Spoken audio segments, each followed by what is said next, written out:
Whatever you might be going through and wherever you might be, this is Omar Serrato with the Tilted Lawyer Podcast. I'm here to take your mind off of things. Yes, I'm an attorney. No, I'm not giving you legal advice. We're going to sit and talk like people, as these are the candid thoughts of one practicing attorney, and it's after hours.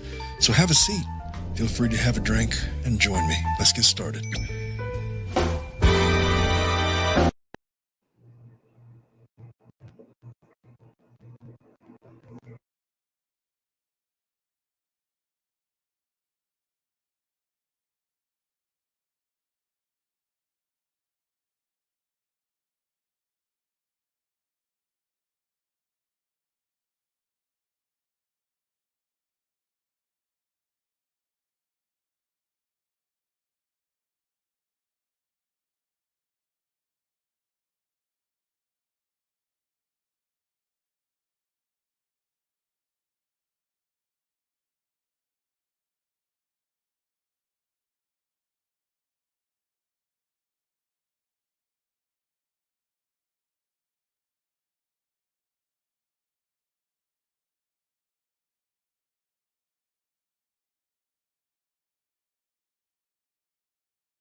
Well, folks, I'm sorry about that. This is Omar Serrano with the Tilted Lawyer Podcast, and I forgot to plug in a cable, but I have solved the issue. And thank you for joining me so late on a Monday night.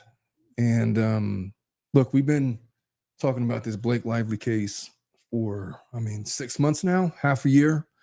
And the tenor of that case has been that there were sexual harassment allegations that nobody seemed to believe had any merit. This lawsuit is entirely different. They bring receipts, they bring text messages of an explicit nature. At best, what they represent are romantic text messages between Tyler Perry and his accuser. At worst, they're evidence of a power play on Tyler Perry's behalf that was cultivated over a number of years as he was grooming his victim, as he was employing his victim, as he held various other accolades over his head, or the threat of taking them away.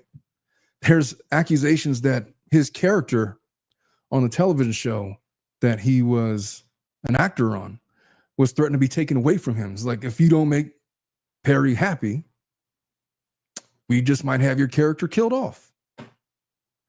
Now, I don't know which way is up or down in this case. I really don't. All I know is that it's the kind of case that gets my attention. As you might imagine, Tyler Perry hired an attorney to represent him. And of course, very quickly, he comes out and just adamantly denies all the charges. If you don't know who Tyler Perry is, he is, number one, he's a billionaire. He's worth about $1.5 billion. He's 55 years old. He's been around forever. He has cultivated his own brand from TV shows to movies. Some of his movies have taken criticism for being a bit formulaic, as in the victims are really, really victims. The villains are really super villains. There's not a lot of subtlety in his films. I'm not a fan of his shows, although they're entertaining. He's famous for dressing up as Medea. He had that whole series running for a number of years. I want to say all the way back to the turn of the century, around the beginning of 2000. Now it started with him, as plays. He would have these productions. It was his own writing, and they became really big. They got this cult following, turned into bigger things, movies, TV shows. It spawned this entire media empire that he has created all of his own. He is one of the most successful, powerful, influential men in Hollywood, and for that matter, in the world. And so there's always been accusations about Tyler Perry, and whatever you want to think about him dressing up as Medea, he took a lot of heat for that. There were some innuendos about his sexuality. I had no reason to, and honestly, I could give a shit about his sexuality. But there were people that would criticize him because of the characters that he plays. He plays this old lady named Medea, and he dresses up in a dress, sort of like the same way like the Nutty Professor, Eddie Murphy. Very much in that same vein. He's not Eddie Murphy. He was Tyler Perry. Creates this character for himself, has this sprawling Hollywood career, movie mogul, television mogul, Hollywood heavyweight, multifaceted, actor, writer, director, studio owner, whatever you want to say, name it. He rose to fame on the strength of his stage plays. They grow to prominence. I believe the last I checked in on Tyler Perry that he had retired that character and he was moving on to different things. So it's around 2019 that he opens up this sprawling 330-acre Tyler Perry Studios in Atlanta, Georgia, one of the largest studios in the United States. And notably, that is the venue where Derek Dixon, who happens to be his accuser, where they first met. It was at the grand opening gala. They met, they exchanged pleasantries, they talked about acting, they talked about his career, whatever. They kept in contact and whatever it is. Perry's business model is very much, if you think about the Harvey Weinsteins, if you think about the Berry Gordys, if you think about any of these people that were able to grow to prominence, he's up there on the Mount Rushmore of people, self-made, powerful movie directors in Hollywood. He owns 100% of the content that he creates. He struck lucrative deals with networks like BET. He's produced shows such as The Oval, Ruthless, Sisters. His net worth is approximately estimated to be around $1.5 billion. What hurts about this particular lawsuit is that he's been an overwhelmingly positive role model in the Black community, in the entertainment community for years and years and years, for decades, really.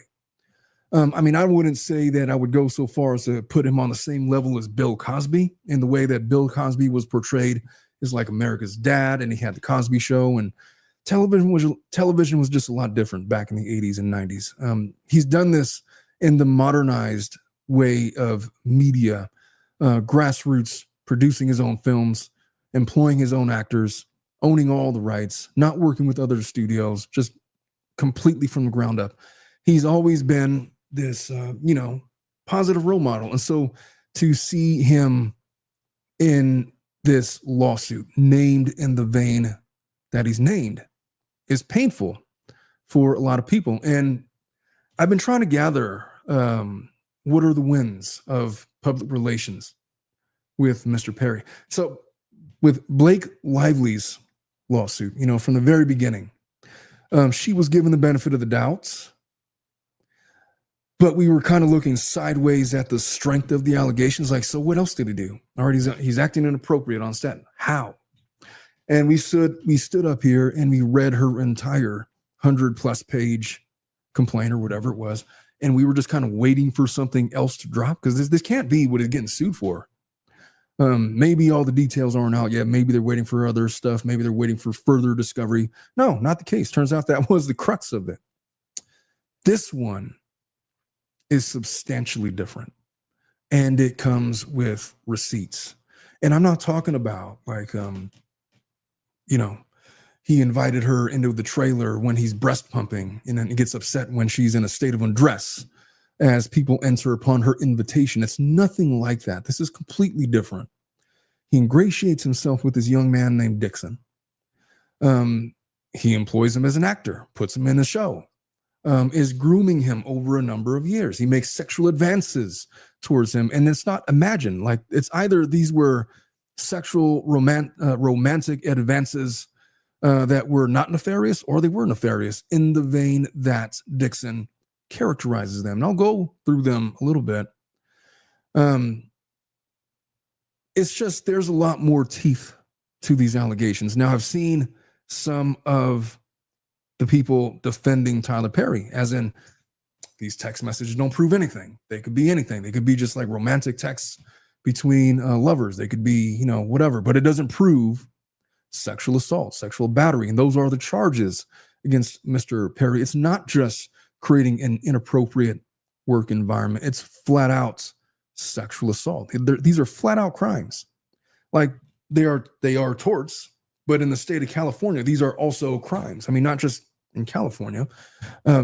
He's being sued in Los Angeles, so it is a California state case. But the evidence that is attached to this complaint is notable, such that Tyler Perry's attorney gets up there and says, this is obviously a sham. This is all just a scam to get money or whatever out of a very rich man. This is all bullshit. We're going to squash this guy like a bug. And then Dixon's attorney turns around and says, I'm just going to go ahead and assume that Mr. Perry's attorney didn't bother to read the complaints or the evidence, and just kind of walks away, because this is not just going to go away. This is the kind of case that gets settled. What are the chances that this case ends up in front of a jury? That really depends on what is Dixon's appetite to have this told in front of the whole world. And is there a dollar figure that he can be purchased for? I don't know. As I was stating about Mr. Perry, he won an honorary Academy Award in 2021 for his philanthropic efforts. He was at one point involved in talks to acquire BET, the entire network, and that would allow him to expand his media reach. And as I've said, he's had like this image as this guy that's been this very positive member of society, just this very positive person in general. All of his philanthropic efforts, a very positive role model for Black entertainment. And so I could understand the reticence to demonize Mr. Perry. But if you look at the allegations, and we'll just get to some of it. So this is the timeline of events, just very generally. September 2019, the first time that Derek Dixon meets Tyler Perry. Dixon at the time, he's like this 20-something aspiring actor from North Carolina, good-looking dude, meets Tyler Perry working as event staff at the Tyler Perry Studios when they opened, the big grand opening of his sprawling 330-acre studios. Perry notices him. They strike up a conversation. By Dixon's account, Perry was very impressed at how ambitious Dixon was. He encouraged him to act. They exchange contact information. They start up a text message communications. They were texting back and forth frequently for a number of weeks. Some of the messages started turning suggestive. Some of the text messages started turning flirtatious. And by around November of 2019, Perry offers Dixon a small part on the television show Ruthless. That was a spinoff of The Oval. That happens to be Dixon's television debut. So things are good. Things are positive. Things are looking up. Dixon's probably excited. It's going to be his actorial debut. Tyler Perry is still Tyler Perry, just Hollywood mogul powerhouse. January of 2020 is when the alleged the first alleged sexual assault takes place at Tyler Perry's home. And according to the lawsuit, Perry invites Dixon to his Atlanta home for a friendly visit as like this mentor, mentee. I'm Tyler Perry. I can make your career. I can help you do whatever, the whole thing. After a night of socializing, Perry insists that Dixon not drive home intoxicated. I happen to have a spare bedroom upstairs. Why don't you just stay overnight in one of the guest bedrooms? And he does stay the night in one of his guest bedrooms. And according to the complaints, in the middle of the night, Dixon is awakened to find Perry slipping into his bed, rubbing his thighs, his inner groin area. Of course, he asserts all without consent. He springs up out of bed, like, dude, what the fuck? Shocked, agitated. He objects. He tells Perry, look, I'm sorry, man. I'm not very sexual. So thanks, but no thanks. And that was that. At that point, upon Dixon telling him that he was not interested, Perry allegedly responds by asking Dixon to turn around so he could see him in his underwear. But eventually he backs off because Dixon refuses. And the next morning, Perry apologizes for the incident, promises to help advance his career. He's even expressing interest in producing a TV pilot that Dixon had written. It was a project titled Losing It. Within weeks, in February of 2020, Perry is offered he offers Dixon a much larger opportunity as a regular on his new BET drama, The Oval. So Dixon alleges this offer comes immediately after the unwanted advance. He alleges that it was supposed to be an incentive or an inducement following the assault. In other words, please don't tell on me. I'm so sorry, whatever. I'll help you, keep trying to keep him quiet type of deal. So mid to late 2020, I don't know exactly when, but around the middle of 2020, approximately half a year later, there's increasing harassment on the set of Oval. We're not talking about Blake Lively, Justin Baldoni type inappropriateness, which is you have to squint to see it or make some semblance of inappropriateness. No, man, this was full on, just a fuckery. For lack of a better word. Dixon states from the start, he says that he worked under constant fear. He says that Tyler Perry's text messages to him continued during filming. They were growing more and more sexual. There was an example. He says, in one message, Perry allegedly asks, so what's it going to take for you to have guiltless sex? Have you all found that in therapy? And there was another text message. He implores Dixon to, you got to let someone hold and make love to you. You're missing the best years of your life. Basically stating that he wishes to be the guy to hold him and do all of these things with. Dixon says he tries to placate Perry without ever fully giving in. And that's going to be problematic in his lawsuit. What do you mean placating him? And what in the hell does that mean? Is he like leading him on? Is he like expressing some kind of openness to the communications? Is he flirting back? Is he making sexually suggestive comments back? I don't know. All I have is his complaints. If Tyler Perry has an interest in defending this litigation, I imagine we're going to see the full context of those text messages. But for now, I don't know. But when you say stuff like he was placating him to kind of go along with it, which you can understand because this is like a straight up a Harvey Weinstein situation where there was dozens upon dozens of actresses that were doing shit that they didn't want to do because Harvey Weinstein held the keys to their career.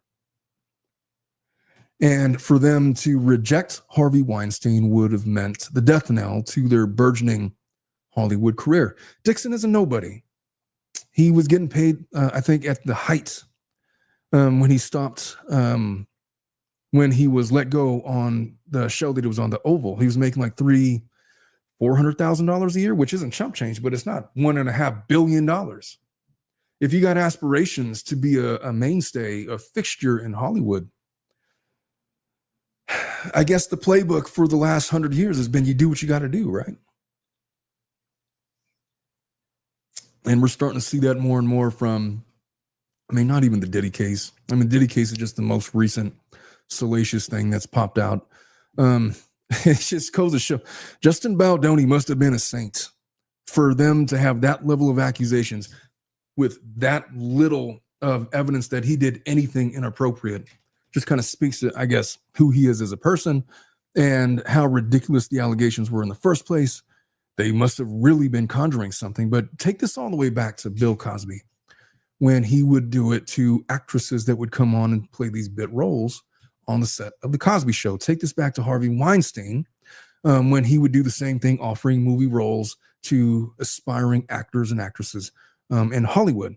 And it's not limited to these people. These are the ones that got caught in a major way. Harvey Weinstein was the end of a long lineage of people that created this casting couch culture in Hollywood. Oh, I'll give you a career. I can make or I can break you. Tell me no, fine. I'll go. Look, you think that you're the prize over here? I'll go outside right now and find 20 others just like you. They're taller, skinnier, prettier, better looking, whatever. You really want this? You got to do what you got to do. It's been that kind of a culture in Hollywood really since its inception, from the time that they started. We're making silent films. I mean, back in 1910s, 1920s. This is nothing new. It's disappointing to hear it alleged with a guy like Tyler Perry, but here we are. So, like I said, I don't know. And look, I could give a shit about Tyler Perry's sexuality.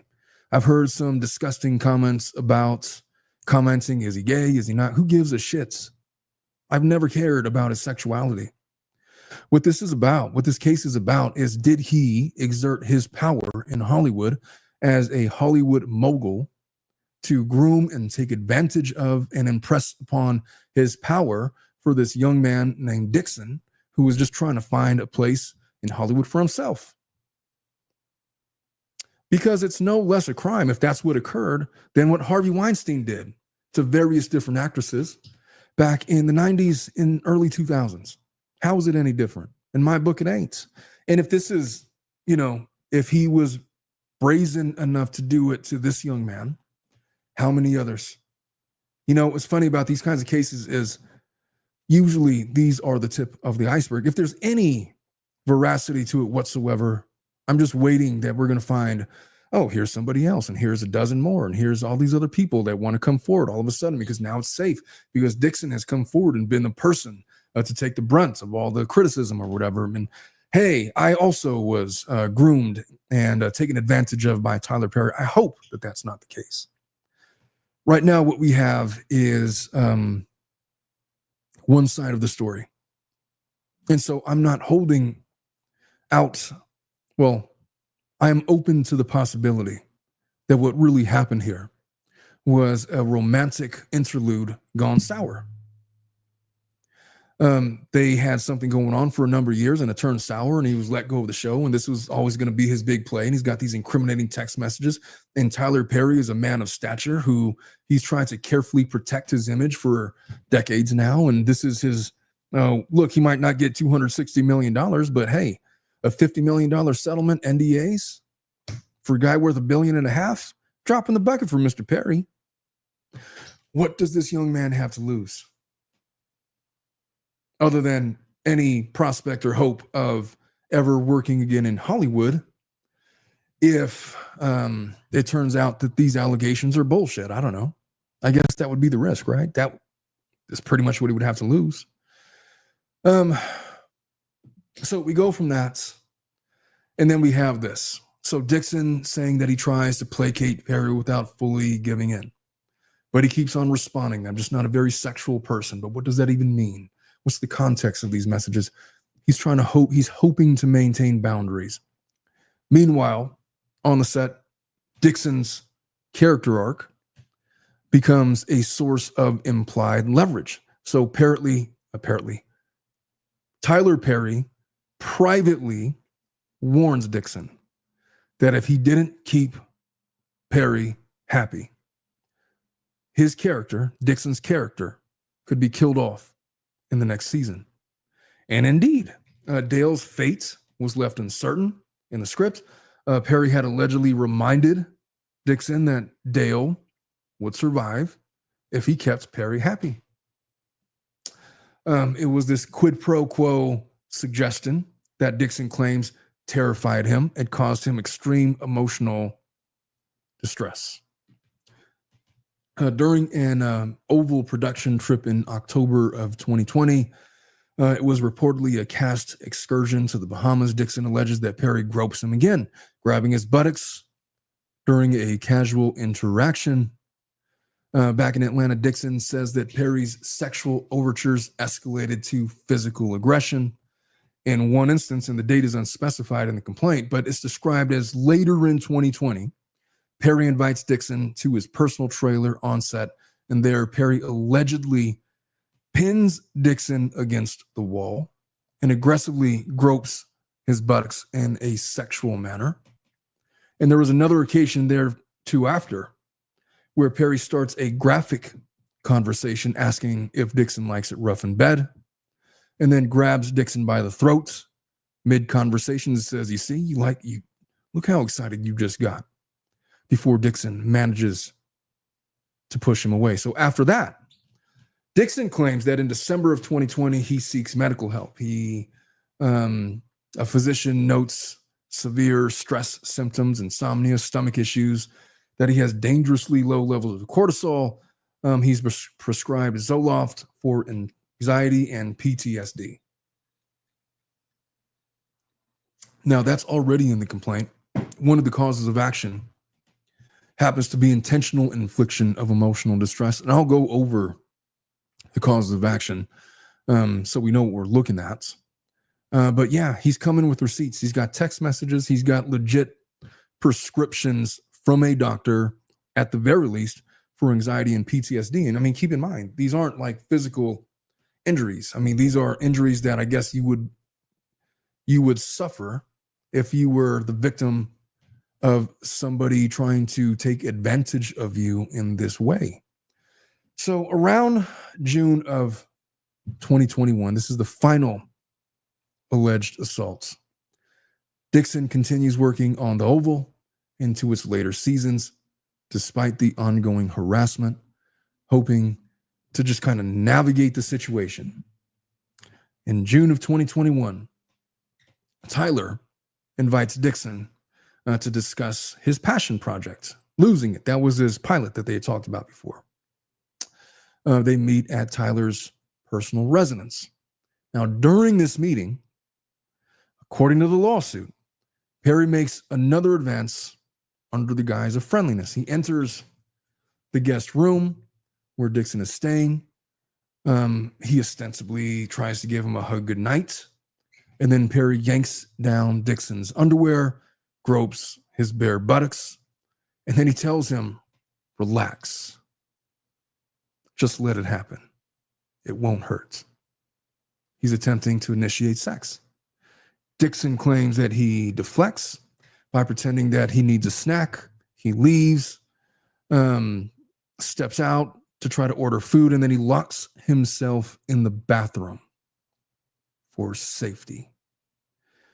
And it was after this traumatic encounter that Dixon says that he falls into deeper depression for months. He feels unsafe around Perry. And that's what we have. So following that, between 2021 and 2023, following the June 21 incident, Dixon starts to try to disengage from Perry. He ignores his personal texts. He tries to keep his interactions with him strictly professional. His complaint alleges that Perry had fixers in the same vein that Diddy had fixers. They approach Dixon. They're trying to entice him back. They offer him a pay raise if he would only return to the Oval on a full-time basis. And a promise that Perry would genuinely produce Dixon's Losing It pilot, the one that they'd been discussing now for years. Dixon interprets this as an attempt to buy his silence. or continued acquiescence. Either way, by late 2022, the Oval is heading into what would be its fifth and final season, at least for Dixon anyway. Dixon says that he's still suffering emotionally. He's been diagnosed with PTSD, as he already said. And then in January of 23, Dixon just straight up tells Tyler that, you know what? He's moving from Atlanta to LA because he needs to put some distance between the two of them. Then he quits the show. During his final season, he walks away from what he estimated to be $300,000 to $400,000 in future earnings that season. So parallels between this and Lively's case. In Lively's case, it appears that Lively was trying to take over the It Ends With Us movie to turn it into a $1 billion franchise. Here, we have a guy that's actively, over the course of years, trying to put distance between himself and Tyler Perry, ultimately quitting a show, not being fired, quits a show, forfeiting money with no promise of anything, and we're left with that. Fast forward to June of 2024. He files an official complaint with the EEOC. He takes formal action. That's the Equal Employment Opportunity Commission in mid-2024. That's usually what you have to do to pursue workplace harassment claims. You saw that in the Blake Lively case. He alleges sexual harassment and retaliation. No remedial action has been taken by the producers or the network after the filing. Now, interestingly, how Tyler Perry handles this is going to be fascinating, because this is going to be the second case where I believe 47.1 protections will apply, insofar that Tyler Perry is not going to be able to use defamation as a defense without risking treble damages, similar to what we've seen with Justin. So whether or not he pursues that claim as a defense, I don't know. He's got some time, a couple of weeks now, to respond, and we'll see what he does. Anyway, that's filed in June. On June 13th, just recently, Dixon files a civil lawsuit in the LA Superior Court at good old Stanley Mosque, my old stomping grounds. Publicly reveals his identity, doesn't want to be listed as like a Jane Doe or whatever, or a John Doe. It's a 46-page complaint. I'm not going to read it word for word because that's boring, but he's seeking $260 million in damages. There's not really any other parties named in the complaint. There's obviously Derek Dixon, the plaintiff, obviously Tyler Perry, the defendant, whom we know. Matthew Boyd is representing Tyler Perry in this suit. He has been the spokesperson for Perry's camp in the media. He released a statement to People magazine and other outlets, basically stating that Dixon is trying to get close to Tyler Perry inexplicably and set him up for some baseless claims for money, that this is all a sham, it's all a fraud or whatever. He insists that Tyler Perry's not going to be shaken down. He expresses confidence that the legal process is going to he's saying all the right things, right? And then Jonathan Delshad, who is Derek Dixon's attorney, says that, I'm just going to go out on a limb and suggest that Perry has not reviewed the evidence, the texts that are in this lawsuit that he's claiming to be false. And then he characterized Boyd's reaction as like a knee-jerk reaction. Of course he said those things, but look, just read the complaint. It's all in there. We brought the receipts. Him making these statements indicates to me that his lawsuit is going to rely heavily on contemporaneous text message. In other words, he's going to spell out a timeline and tell a story from start to finish, narrated by these text messages. Not just between himself and Perry, but it's going to be between him and perhaps other potential witnesses or whatever. But they're going to use that as evidence to strengthen their case against Perry. They're going to frame this narrative around a power imbalance. that Tyler Perry's the big Hollywood mogul, worth $1.5 billion, one of the richest men in the world, has all the power in the world to make or break a career. He was taking liberties with his body. He was taking liberties with his person, and basically trying to establish this quid pro quo relationship where you take care of me and I'll take care of you, or don't take care of me and I'll just kill you off. That's what he said, right?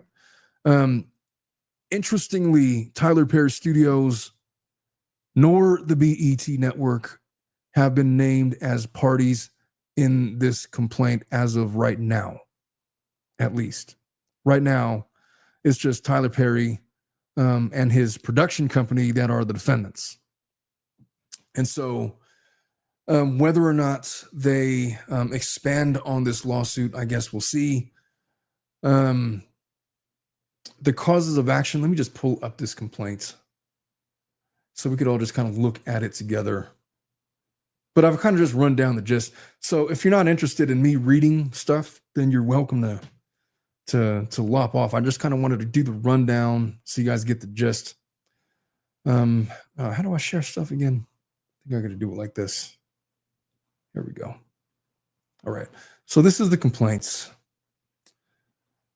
All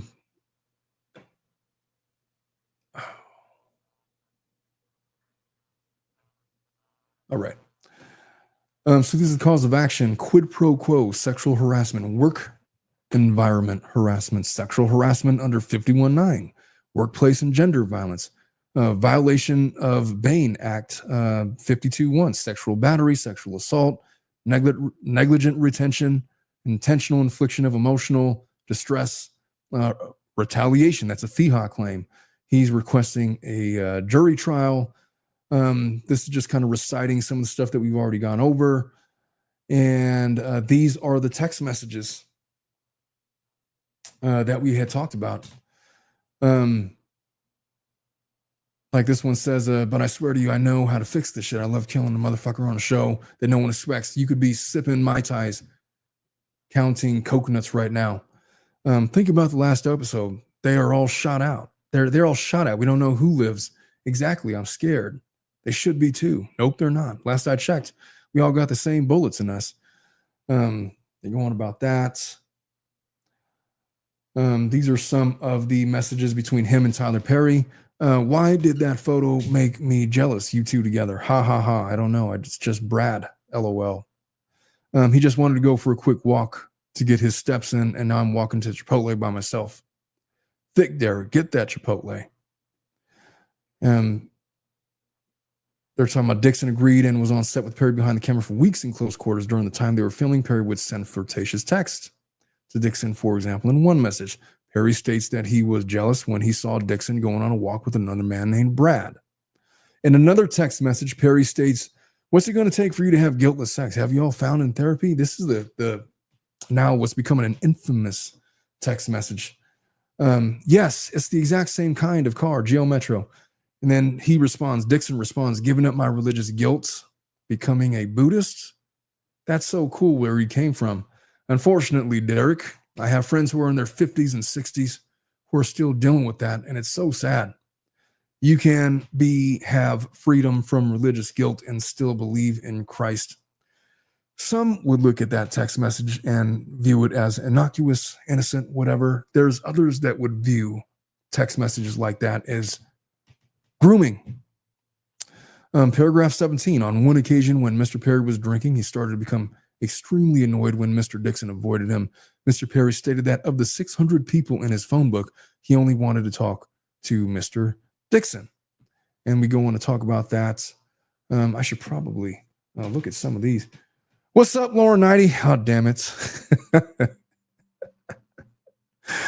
Lauren, I will not be doing that. Not today. CJ with the 5 says, "So you stop huffing diffuser. Couldn't let Lauren down." No, I brought back the diffusers. I missed the diffusers. I had to move them out of the way when Lauren came over the house to film with me here, and I just never put them back. So I put them back today, and so now here they are, back with the diffusers. Anyway, with that, what are you guys saying in the chat over here? I feel like I'm missing stuff.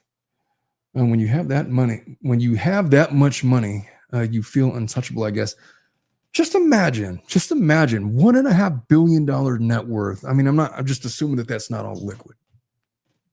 And you get into something like this. I mean, Tyler Perry has enough money where he could have just spotted this guy 50 mil and made this go away forever. The fact that it's gotten to a lawsuit stage, I mean, I don't know what it suggests about the parties of this case, but there's a measure of Dixon, I believe, that wants to expose this as an atrocity committed against him, perhaps in an attempt to protect other people.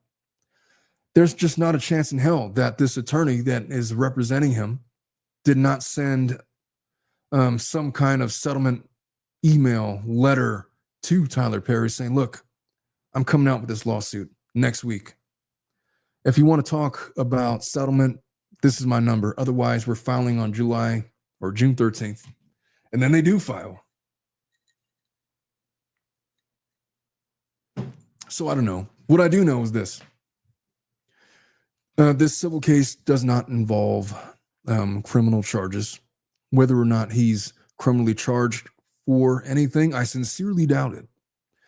But to the extent that all this ends up becoming is a civil lawsuit, Tyler Perry is going to be just fine. Whether he pays out $50 million or $500 million, he'll be just fine. April Love, I ain't seen you in a while. How you been? Says, what would be the benefit in not naming his studio in the complaint? There wouldn't be one.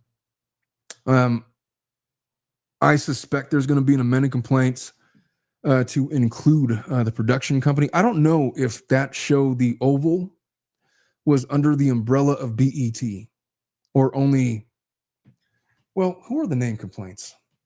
It cannot be the case that it's only Tyler Perry, is it? Did I read that correctly? Am I crazy? Let me just make sure that I'm not crazy. Okay, so Tyler Perry, his production services. I'm assuming that TPS Production Services is the production company that is responsible for overseeing The Oval or the production thereof. If there was a way to incorporate BET or any other production studio for that matter, they're going to find a way they're going to do it. Rob says, hey, Michelle, it must be true because we're seeing so many rich folks doing this. Oh, I don't know. This is nothing new, Rob. This is a tale as old as time. Money could buy you a lot of things. And one of the things it could buy you is freedom and peace of mind. That formatting is crazy. Yeah. Does he say it in Medea's voice? Oh, Jesus, the Medea voice. Look, there was a point in time in my life where I found Medea funny. But then after a while, the movies started to get so bad.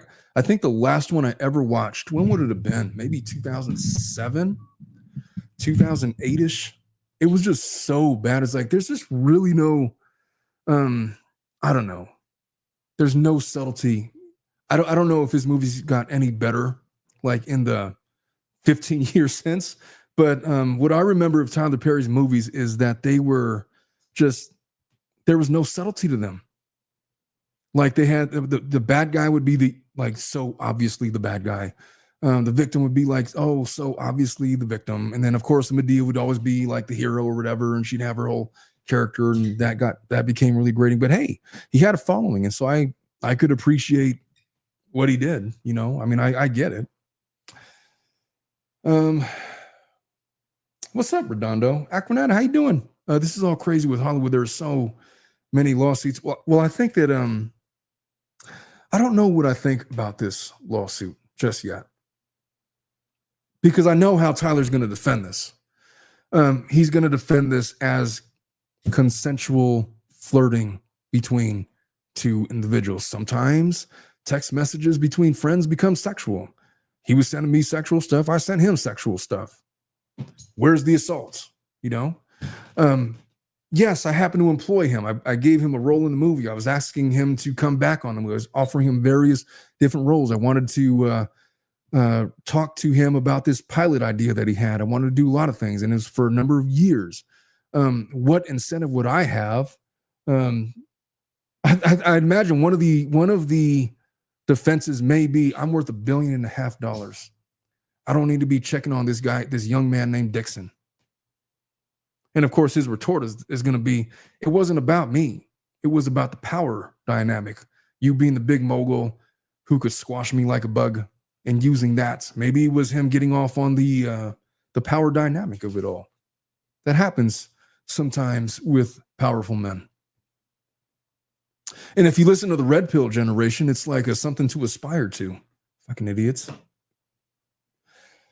All right. VL says, dang it, Omar, now I've got that Beauty and the Beast song stuck in my head. Tale is old. I can't be responsible for that one, but it is a tale as old as time. I mean, come on now.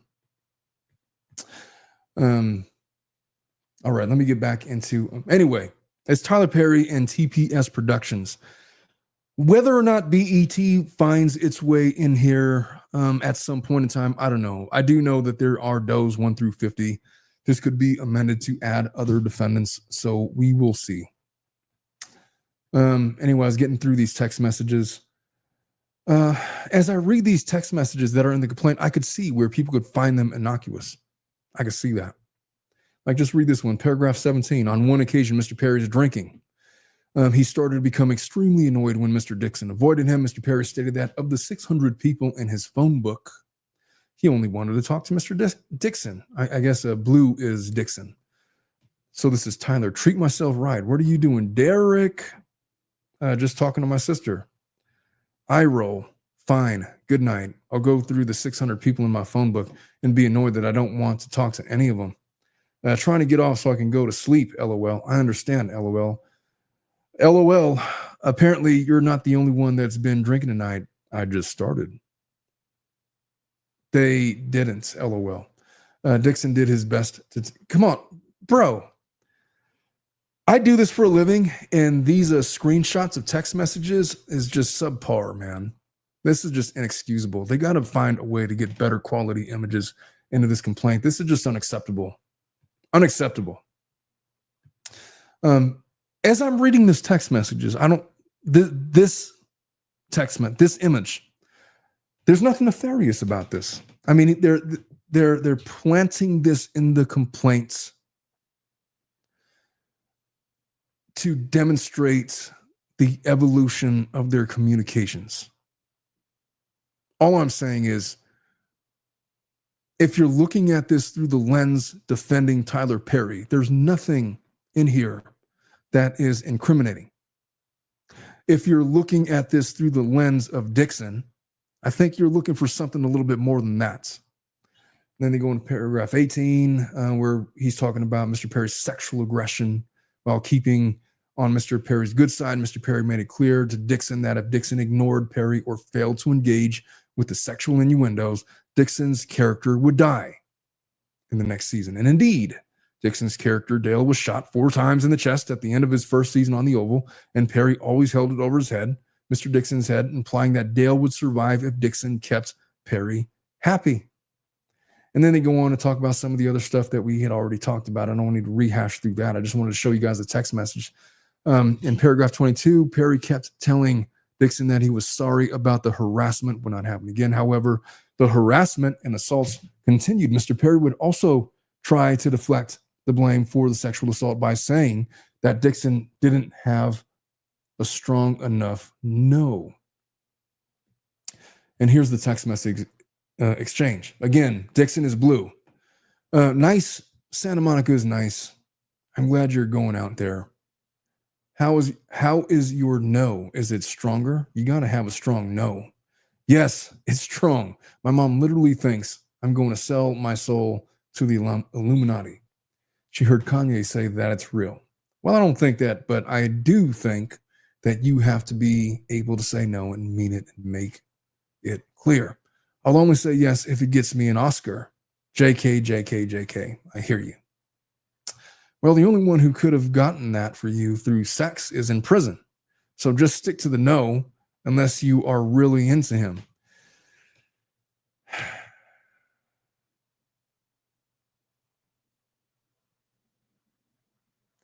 I struggle to understand why they would place that text message in this complaint. Although, to be fair, I'd assume that that is a text message that Perry would highlight in his response. And so good on them for showing the full context.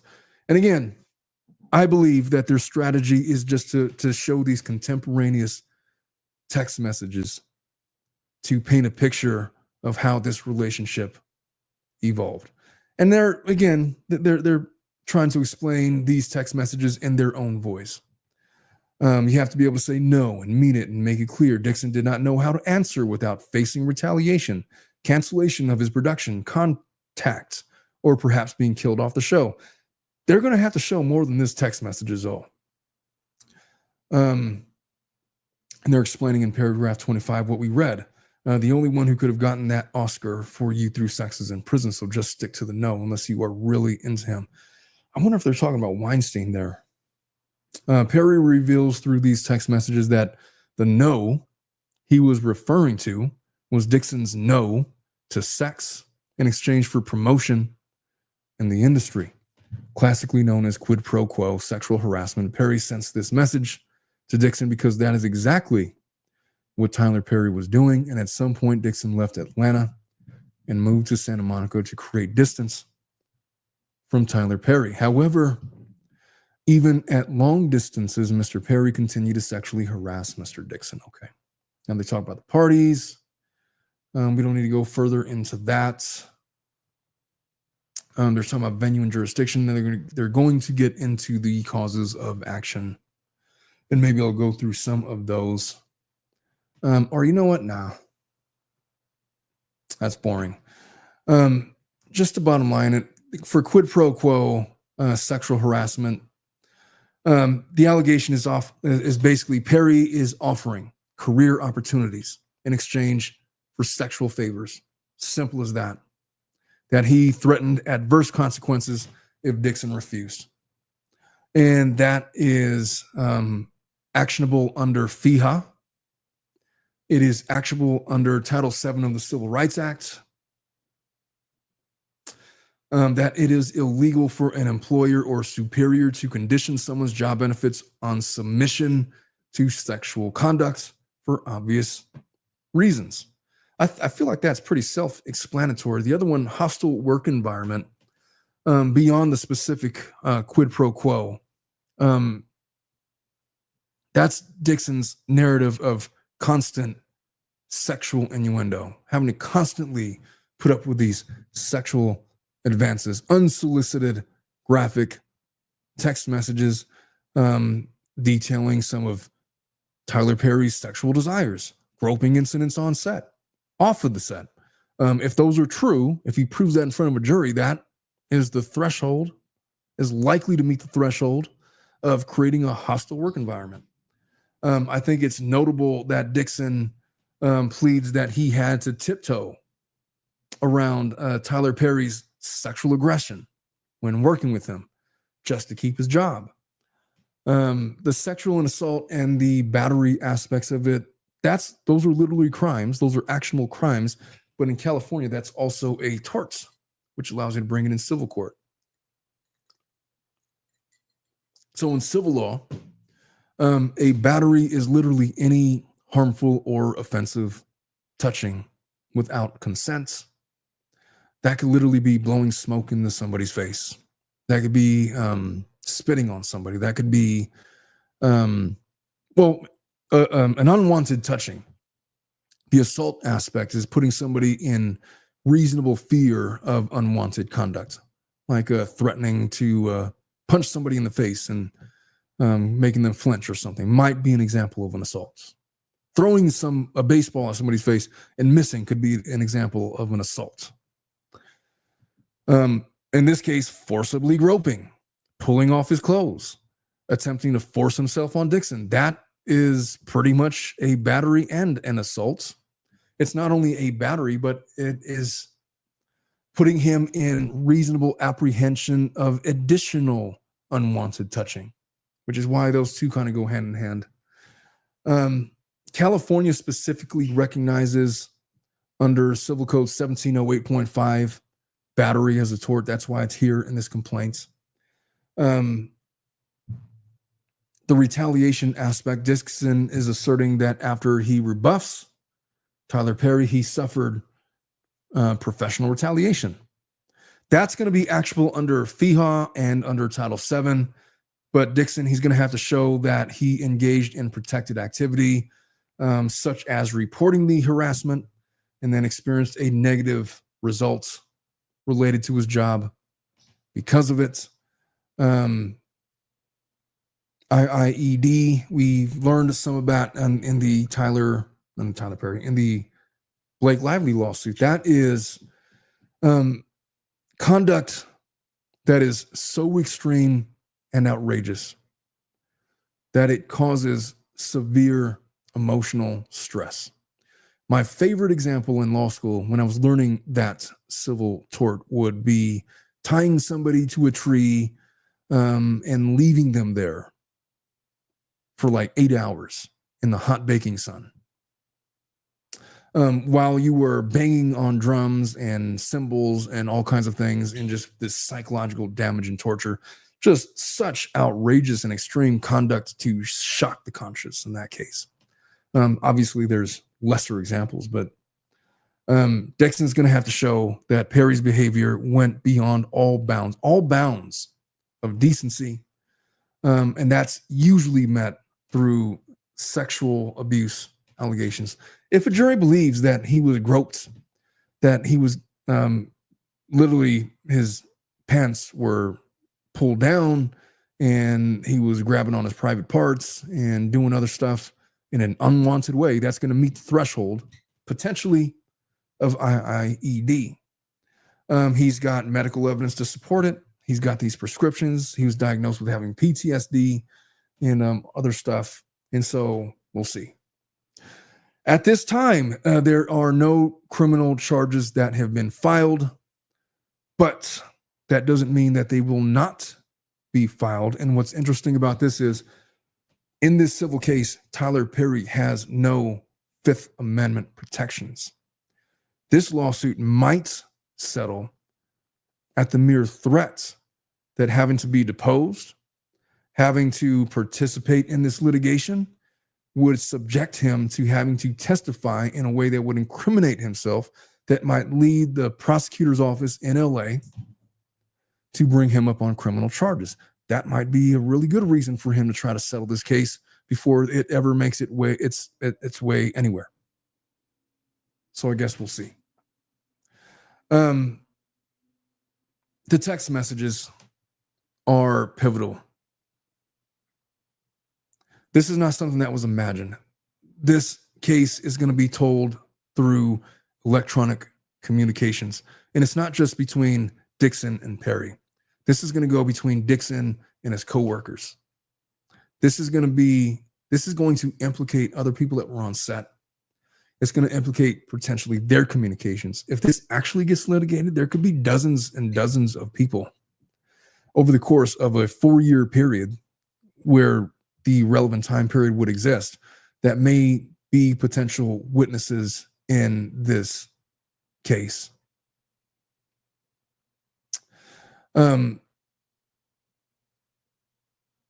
There's some really explicit text messages in this complaint. Like, for example, one of the text messages straight up read, "No straight man would be doing XYZ unless they wanted to F you." And then Tyler says, "I would F you." And then there was another one that reads, I haven't been touched in months. I hope you get that block in your mind. I hope you get past that block in your mind soon. That was when Dixon professed disinterest in sex. And so, again, I don't know. At worst, it's aggressive courting, I guess, if you could say that. I just don't know of... I don't think it's any different between men and women. Like if a guy is flirting with a woman for like years and she keeps telling him no, at what point does it become sexual harassment? I don't know the answer to that question, but I do know that when you have this power dynamic, and when you couple failing to succumb to his advances with the death of your professional career, that's when you have actionable causes of action. The language of the complaint, I think, is striking. It's written in these very stark terms, like there's no mistaking what happened. You can interpret those text messages however you want to interpret them, but there is meat on the bones that need to be litigated. And the standard to prevail is literally preponderance of the evidence. Is it more likely than not that Tyler Perry did something nefarious? That's a much lower threshold than beyond a reasonable doubts. You know, I'm sure that there's going to be screenshots of Tyler Perry's version of events. So I'm not going to say right now whether or not Dixon has a strong case or not. For all I know, he might be doing this for a big $50 to $100 million payday. I don't know. If you were worth $1.5 billion, would you give up $100 million to settle the case and just move on with life? Would you? I don't know.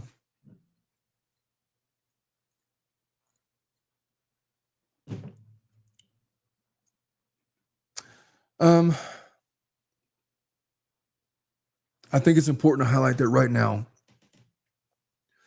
Tyler Perry, in the face of all of this, has categorically denied all of this.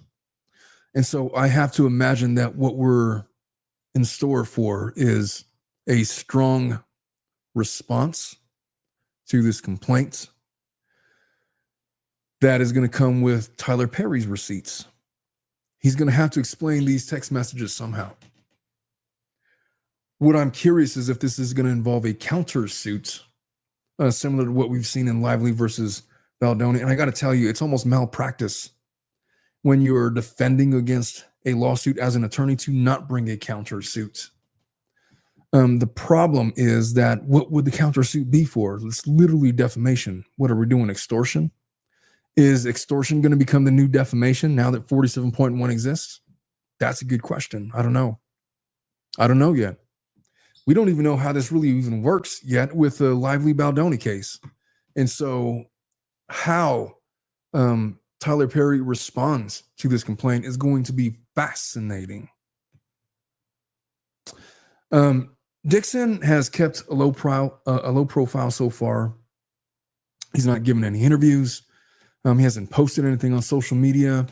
His attorney is talking all kinds of shit about maybe they're just not reading the receipts. We got all the receipts or whatever. But Dixon himself is not done anything to stoke the fires of PR, I guess. I'm interested to see what happens with Tyler Perry and his business relationships. Nobody's really spoken out about it, and we're still very early on everything. I do know this, that I'm 99% certain that this case is going to settle, and it may settle before it ever even gets to discovery. It may, or deposition, or something like that. They do not want Tyler Perry's testimony implicating him for potential criminal charges, because then this just turns into something else. So we'll see. I don't know if it's going to be a $260 million settlement, but I mean, 50 million, 100 million, 130 million. What's it worth to Tyler Perry to make this go away? That's a relevant question.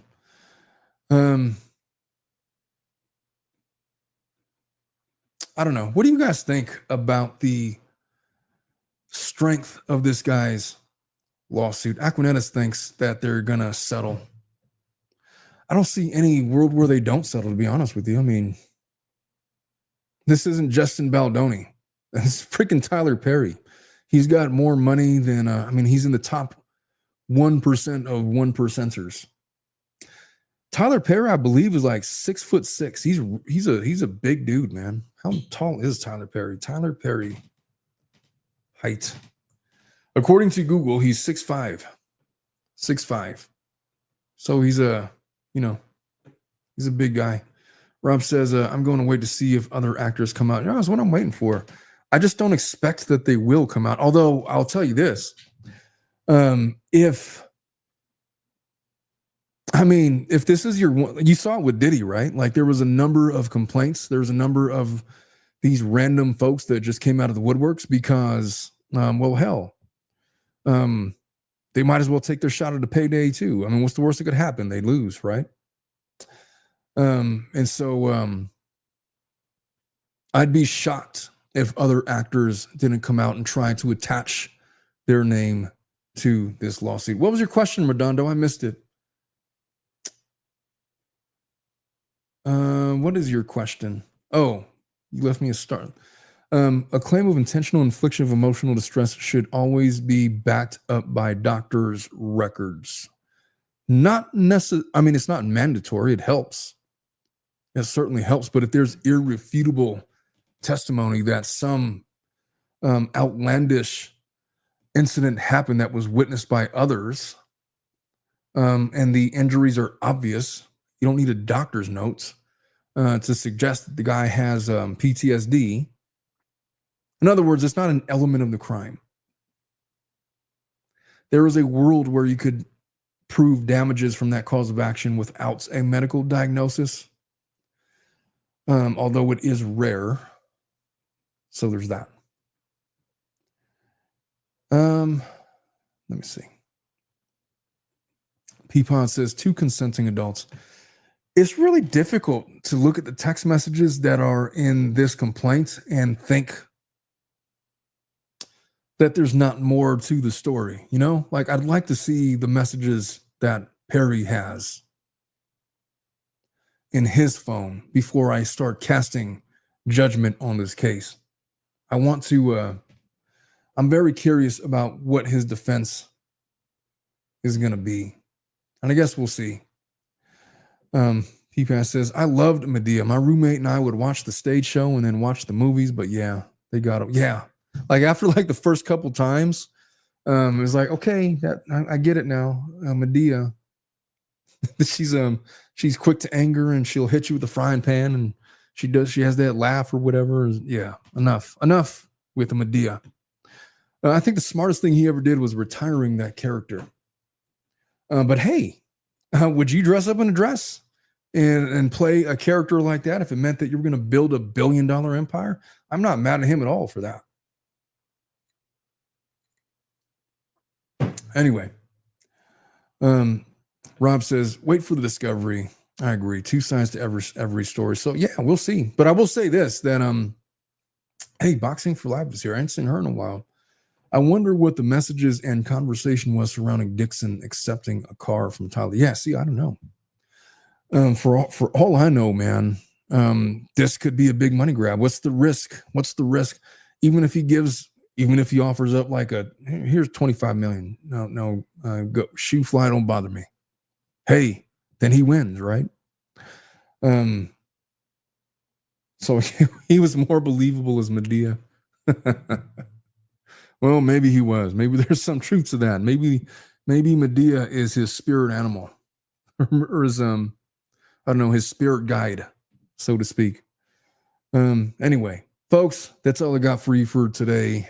For the Tyler Perry, I did want to do a rundown of that to take a break from some of the lively coverage. The Diddy trial is wrapping up. I'll definitely be covering that in the coming days. Martin Lawrence, whatever happened to that guy? I heard that he's sick. I hope he's all right. But I heard that he was going through something. Love you too, Aquanetta. Pam, all of you folks. Anyway, folks, I got to get to bed. It's late. I got court in the morning, and I got things to do. Thank you guys for staying up late with me. I will see you guys tomorrow. Verdict by next week? Yeah, I'd imagine so. Have a good night, folks. I love you guys. And we will see you guys next time. Bye-bye.